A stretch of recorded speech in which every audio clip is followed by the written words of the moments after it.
Bismillahirrahmanirrahim and Assalamu alaikum. I am Sadia Said and I welcome you to Double International Publishers. In this video, we're going to learn sight words from English for KG. Let's get started. Assalamu alaikum pyare bachcho. I hope everyone is fine and I'm fine too, alhamdulillah.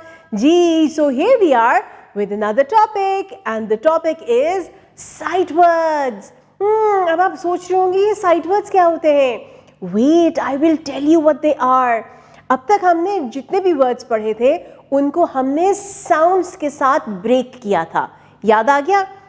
यानी कि हमें ये पता है कि phonics यानी sounds की help से हम आवाज़ें निकालते हैं alphabets की यानी letters की. अब इनमें कुछ ऐसे अल्फाज होते हैं जी जिनमें कॉन्सोनेंट्स और वावल्स तो होते ही हैं मगर हम उन्हें साउंड्स के जरिए पढ़ते नहीं हैं जी. उनके लिए हम लफ्ज़ सामने रखते हैं और उसको एज इट इज बोल देते हैं. उन वर्ड्स को कहते हैं साइट वर्ड्स. अब हम चलते हैं बुक के पेज के ऊपर. हम देखते हैं कि साइट वर्ड्स में कौन कौन से वर्ड्स आते हैं. Sight words. Sight words are words that we read quickly without having to sound them out.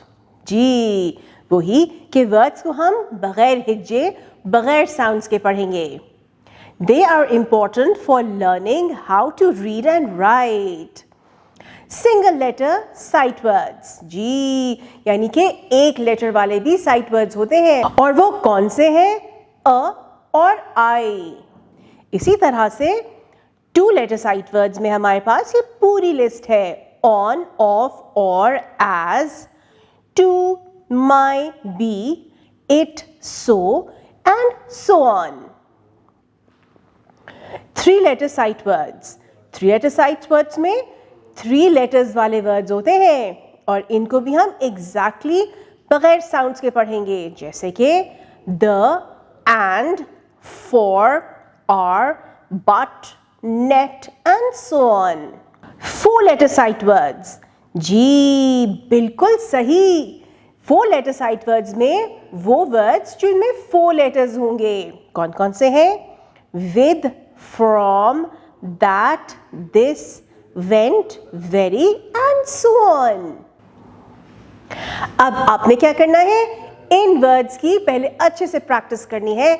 Once you've practiced them, फिर हम चलते हैं अपनी एक्टिविटी की तरफ. I can do it. Write some sight words. जी, आपने इन बॉक्सेस में अपनी पसंद के सिंगल, 2, 3 या 4 लेटर साइट वर्ड्स लिखने हैं. Enjoy the activity. I hope you've learned a lot from today's video. जी, थोड़ा सा टफ कॉन्सेप्ट है मगर जितना प्रैक्टिस करेंगी उतना अच्छा होगा. Now keep practicing and we'll meet next time. Take care. Allah Hafiz.